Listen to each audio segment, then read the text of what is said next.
안녕하세요. 건강한 목사입니다. 오늘은 이스라엘과 하마스 전쟁에 대해서 이야기를 하려고 해요. 다들 아시겠지만 얼마 전에 이스라엘에서 전쟁이 일어났습니다.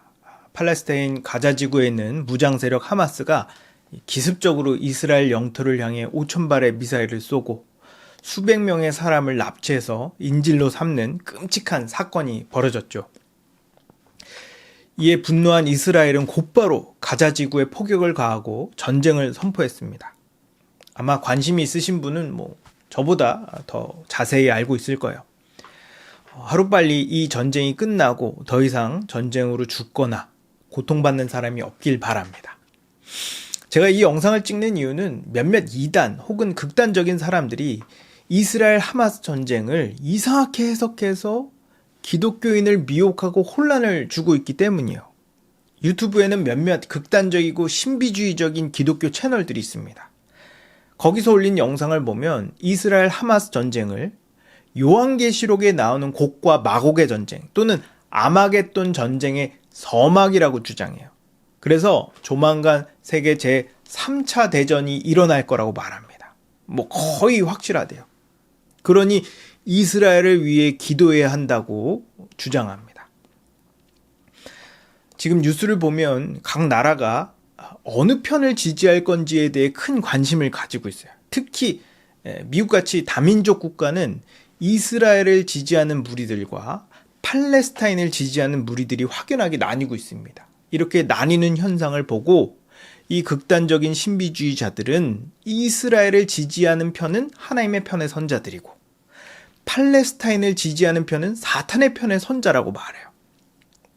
그래서 왜 그렇게 얘기하나 보니까 팔레스타인을 지지하는 사람들의 대부분이 이슬람 국가야. 반대로 이스라엘을 지지하는 사람들은 대부분 서방 국가고 기독교가 많아. 그러니까 팔레스타인을 지지하는 사람들은 사탄 편의 선자들이고 기독교인이라면 이스라엘 편에 서서 이스라엘을 위해 기도해야 한다고 말해요. 저는 이스라엘에서 전쟁이 났다는 소리를 듣고 분명히 누군가 구약 성경과 요한계시록 얘기하면서 예언에서 얘기한 전쟁이 바로 이 전쟁이다. 조만간 세계 정부가 세워지고 적그리스도가 나타날 거다. 이딴 얘기 할 거라고 예상했었는데 아니나 다를까. 역시 전혀 성경적이지 않은 음모론을 주장하더라고요. 그래서 건강한 그리스도인이라면 이스라엘 전쟁을 어떻게 이해해야 되는지 간단하게 말하도록 하겠습니다. 먼저 분명히 해야 될 게 있어요. 성경에서 이스라엘은 아브라함의 후손, 하나님의 백성을 지칭하는 용어입니다. 근데 지금 전쟁을 치르고 있는 이스라엘은 구약 성경에 나오는 이스라엘과 아무런 상관이 없는 그냥 이름만 같은 국가예요. 어떤 사람은 어떻게 상관이 없냐, 유대인이 세웠고 이름도 같고 위치도 똑같은데 왜 상관이 없냐라고 말할 겁니다. 근데 아무리 이름과 위치가 같고 구성원이 유대인이라도 구약에서 말하는 이스라엘이라고 말할 수 없어요. 왜냐하면 예수님께서 이 땅에 오시고 난 후부터 더 이상 눈에 보이는 나라, 성전, 민족은 의미가 없기 때문입니다. 요한복음 8장에 보면 유대인들이 예수님 앞에서 자기들이 아브라함의 후손이라고 주장했어요. 그러자 예수님께서 뭐라고 말씀하셨냐면 너희들이 아브라함의 후손이라면서 어째서 아브라함처럼 행동하지 않냐? 어째서 하나님의 진리를 전하는 나를 죽이려고 하냐? 너희의 아비는 마귀다 라고 말씀하셨습니다. 아브라함의 피를 이어받았다고 아브라함의 후손이 되는 게 아니라는 거죠. 또 갈라디아서 3장 7절을 보면 바울은 그런즉 믿음으로 말미암는 자들은 아브라함의 자손인 줄 알지어다 라고 말해요. 아브라함의 후손은 피가 아닌 믿음으로 되는 겁니다. 물론 예수님이 오시기 전까지는 혈통적 유대인이 이스라엘이었어요. 하지만 진짜 아브라함의 후손이신 예수님이 오셨기 때문에 이제 더 이상 혈통적 유대인은 이스라엘이 아닙니다. 예수 그리스도 십자가 복음을 믿는 자, 곧 교회가 아브라함의 후손이요 참 이스라엘이에요.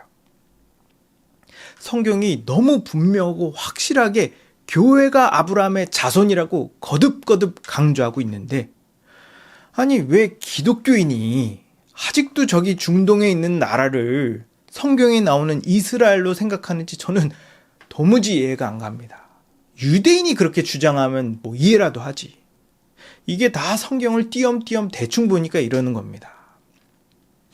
여러분, 지금 벌어지고 있는 이스라엘과 팔레스타인 전쟁은 성경에 나온 예언과 아무 상관도 없는 전쟁이에요. 그냥 이스라엘과 팔레스타인 사이의 갈등이 심해져서 생겨난 전쟁입니다. 그렇기 때문에 우리는 여기에 너무 큰 의미를 부여하면 안 돼요. 극단주의자들은 이스라엘이 잘했든 잘못했든 상관없이 무조건 이스라엘 편에 서야 한다고 말할 거예요. 그리고 조금이라도 이스라엘을 비판한다던가 팔레스타인 편을 들면 하나님을 대적한다고 정죄할 겁니다. 그래서 교회 안에서 갈등과 분열을 일으킬 거예요. 저는 팔레스타인, 특히 하마스가 잘못했다고 생각합니다. 그러나 이스라엘도 문제가 많다고 생각해요. 이 복수의 눈이 멀어 하마스랑 똑같이 일반인까지 죽인 건 비판받아 마땅합니다. 이 전쟁은 서로의 권리를 차지하기 위한 전쟁이지 요한계시록에서 말하는 전쟁과 아무런 상관이 없어요. 이런 세속적인 전쟁에 영적인 의미를 부여해서 이스라엘 편에 서야 한다는 건 오히려 하나님의 이름을 욕되게 하는 겁니다. 그럼 어디 편을 들어야 됩니까? 몰라요. 저는 그냥 빨리 전쟁이 멈춰야 한다고 생각합니다. 그리고 서로의 잘못을 인정하고 얘기를 잘 해서 평화적으로 합의를 봐야 한다고 생각해요. 어떤 사람은 이 전쟁 이후에 제3차 대전이 일어날 건데 그 이후에 예수님이 오실 거다라고 말합니다. 여러분, 아닙니다. 제3차 대전과 예수님의 재림은 아무 상관이 없어요. 예수님은 지금 당장이라도 오실 수 있습니다. 성경에 나온 모든 예언은 예수님께서 다 성취하셨어요. 이제 남은 거라곤 예수님이 다시 오시는 것 외에 없습니다. 그러니 여러분, 괜히 이상한 음모론에 속지 마시기 바랍니다. 아니, 그럼 이 전쟁은 영적인 의미가 전혀 없냐? 아니요, 있죠. 이 전쟁은 예수님께서 가까이 오셨다는 징조 중에 하나입니다. 근데 우크라이나와 러시아 전쟁도, 기후변화도, 환경오염도 다 그런 징조 중에 하나예요.